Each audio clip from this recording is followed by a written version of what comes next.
بسم اللہ والصلاۃ والسلام علی رسول اللہ اما بعد۔ یہ آیت نمبر ہے 27۔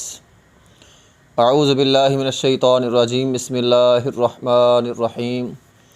الذین ینقضون عہد اللہ من بعد میثاقہ ویقطعون ما امر اللہ بہ ان یوصل ویفسدون فی الارض اولئک هم الخاسرون۔ الذین، وہ لوگ، ینقضون عہد اللہ، جو توڑ دیتے ہیں اللہ کا عہد، من بعد میثاقہ، اس کو پختہ کر لینے کے بعد، اس کو پختہ کرنے کے بعد اللہ کے عہد کو توڑ دیتے ہیں۔ وَيَقْطَعُونَ مَا أَمَرَ اللَّهُ بِهِ، اور وہ کاٹ دیتے ہیں، قطع تعلقی کر لیتے ہیں، ما، ان رشتوں کے ساتھ، امر اللہ بہ، جن کے بارے میں اللہ نے حکم دیا ہے، ان یوصل، یہ کہ ان کو ملایا جائے، تو جن کو ملانے کا حکم ہے ان کو وہ توڑ دیتے ہیں۔ وَيُفْسِدُونَ فِي الْأَرْضِ، اور زمین میں فساد کرتے ہیں۔ اولئک هم الخاسرون، یہی وہ لوگ ہیں جو خسارہ پانے والے لوگ ہیں۔ یہاں اللہ رب العزت نے فاسقین کی مزید نشانیاں جو ہیں وہ بیان کی ہیں۔ پچھلی آیت کے اندر اللہ تعالیٰ نے فرمایا تھا کہ اللہ تعالیٰ فاسقین کو ہدایت نہیں دیتا، تو فاسقین سے مراد کون لوگ ہیں یہاں وہ بیان کیا جا رہا ہے۔ الذین ینقضون عہد اللہ من بعد میثاقہ، جو اللہ کے عہد کو توڑ دیتے ہیں، اللہ کے ساتھ پختہ عہد کرتے ہیں اور اس کے بعد توڑ دیتے ہیں۔ میثاق اس عہد کو کہا جاتا ہے جو پختہ ہو، ویسے یہ رسی پر لفظ بھی بولا جاتا ہے، اس رسی پر جس سے کسی چیز کو باندھا جاتا ہے، تو قیدیوں کے لیے لفظ استعمال ہوتا ہے کہ ان کو مضبوطی سے باندھنے کے لیے میثاق کا لفظ جو ہے وہ استعمال ہوتا ہے۔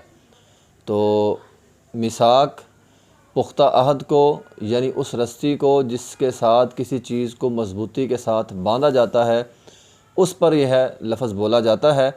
تو یعنی اور باندھنے کا مقصد کیا ہوتا ہے کہ کوئی وہاں سے بھاگ نہ جائے، تو قیدی کو اس لیے باندھتے ہیں نا، بھاگ نہ جائے۔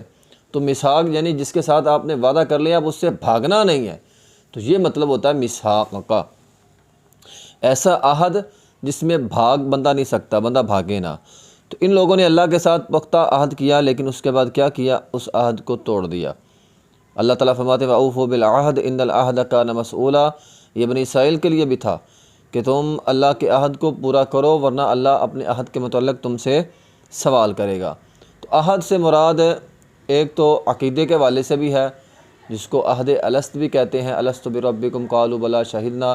اللہ تعالیٰ نے پوچھا تھا کیا میں تمہارا رب نہیں؟ تو میدان ارواح میں تمام روحوں نے کہا کیوں نہیں، تمہارا رب ہے۔ تو اللہ کو رب مان کر اس کے بعد اللہ کے بارے میں شک میں مبتلا ہونا، یا اللہ کی ذات کو تسلیم نہ کرنا، یا اللہ کا حکم نہ ماننا، یہ ایسے ہی ہے جیسے وہ جو ہے اس نے اپنے اس عہد کو توڑ دیا ہے۔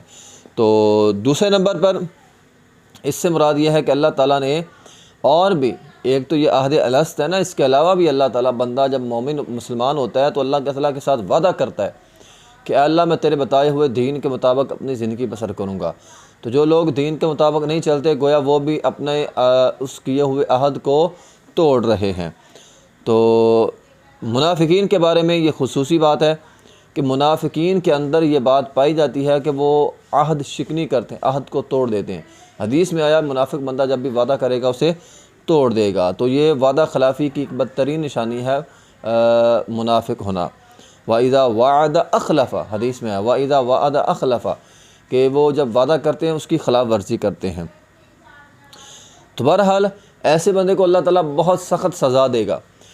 حدیث میں آیا ہے کہ کل قیامت کے دن ان الغادر، جو دھوکے باز ہوگا نا، یرفع لہ لواء یوم القیامت، اللہ تعالیٰ اس کی کمر کے اندر جو ہے وہ ایک جھنڈا گاڑ دے گا، یقال ھذہ غدرۃ، اور کہہ دیا جائے گا یہ فلاں بن فلاں یہ دھوکے باز ہے۔ تو انسان کی کمر کے اندر پشت میں ایک جھنڈا گاڑ دیا جائے گا جس پر لکھا ہوگا یہ دھوکے باز انسان ہے، اس نے وعدہ کیا، وعدہ خلافی کی۔ تو یہ وعدہ اللہ کے ساتھ بھی ہے اور وعدہ انسانوں کے ساتھ بھی۔ تو اللہ کے ساتھ کیا وعدہ بھی پورا کرنا ہے اور انسانوں کے ساتھ کیا ہوا وعدہ بھی پورا کرنا ہے۔ عہد کے اندر ذمہ داری بھی شامل ہوتی ہے، یعنی اگر آپ کوئی ذمہ داری لیتے ہیں کہ میں فلاں کام کروں گا، اگر وہ آپ ذمہ داری پوری نہیں کرتے تو یہ بھی بدعہدی ہے۔ آپ جاب کرتے ہیں، آپ نوکری کرتے ہیں کہ میں اتنے پیسے لوں گا اور یہ کام کروں گا، لیکن اگر وہ کام آپ صحیح نہیں کر رہے تو یہ بھی آپ کی ایک طرح کی عہد شکنی ہے، کیونکہ جو آپ نے عہد و پیما کیا تھا، بات چیت طے کی تھی، آپ نے وہ کام پورا نہیں کیا۔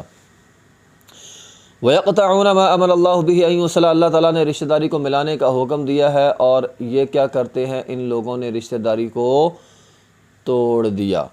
تو رشتہ داری کو توڑنا یہ بھی ایک کبیرہ گناہوں میں شامل ہے، اور اہل فاسقین کی یہ نشانی ہے کہ وہ رشتے کو توڑ دیتے ہیں۔ فَهَلْ عَسَيْتُمْ إِن تَوَلَّيْتُمْ أَن تُفْسِدُوا فِي الْأَرْضِ وَتُقَطِّعُوا أَرْحَامَكُمْ، کہ اہل فاسق جو ہوتے ہیں وہ رشتہ داریوں کو توڑتے ہیں، رشتہ داریاں جوڑتے نہیں ہیں۔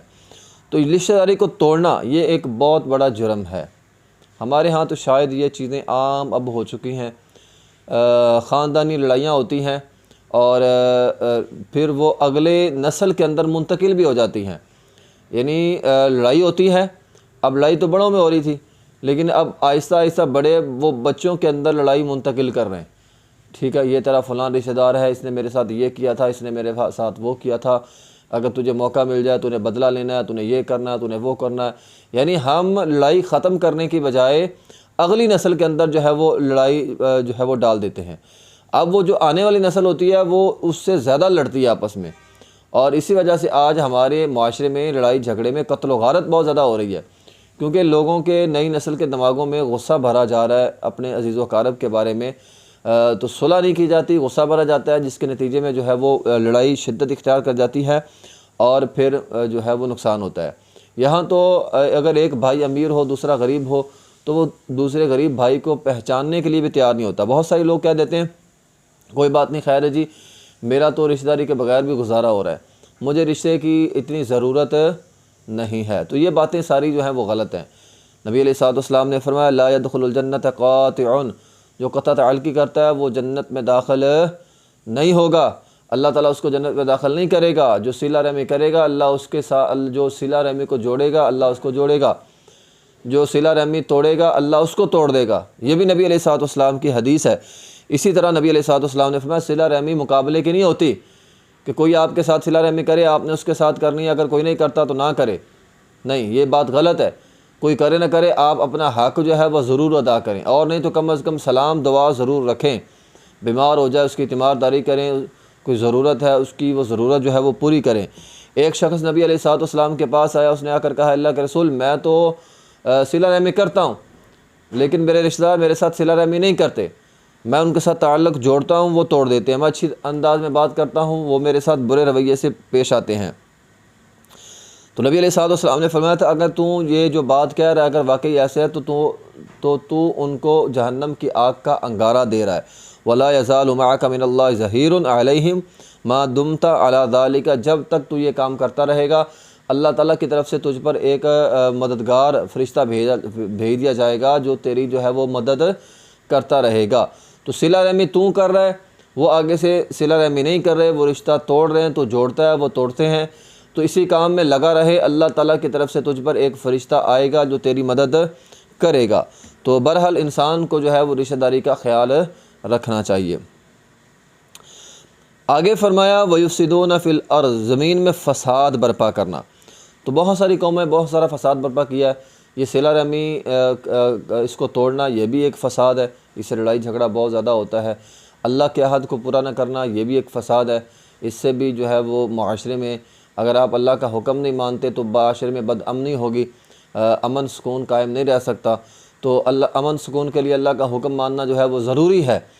تو یہ ہے وَيُفْسِدُونَ فِي الْأَرْضِ، جب وہ اللہ کا حکم نہیں مانتے، صلہ رحمی نہیں کرتے، تو یہ وَيُفْسِدُونَ فِي الْأَرْضِ، تو وہ زمین میں فساد ہے۔ ظَهَرَ الْفَسَادُ فِي الْبَرِّ وَالْبَحْرِ، تو یہ سارا فساد ہے۔ فَأَكْثَرُوا فِيهَا الْفَسَادِ، یہ فرعونیوں کے بارے میں آیا ہے۔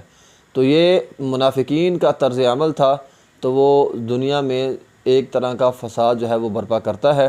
اس لیے انسان کو چاہیے کہ انسان اللہ کا حکم مانے اور صلہ رحمی کرنے کی پوری کوشش کرے اور فساد کرنے سے جو ہے وہ بچ جائے، تاکہ انسان جو ہے وہ دنیا کے اندر بھی اور آخرت میں بھی، دیکھو جو بندہ صلہ رحمی نہیں نہ کرے گا وہ آخرت میں جنت میں نہیں جا سکتا، اس لیے ہم نے صلہ رحمی کرنی ہے تاکہ اللہ تعالی ہمیں نعمتوں والی جنت جو ہے وہ عطا کر دے۔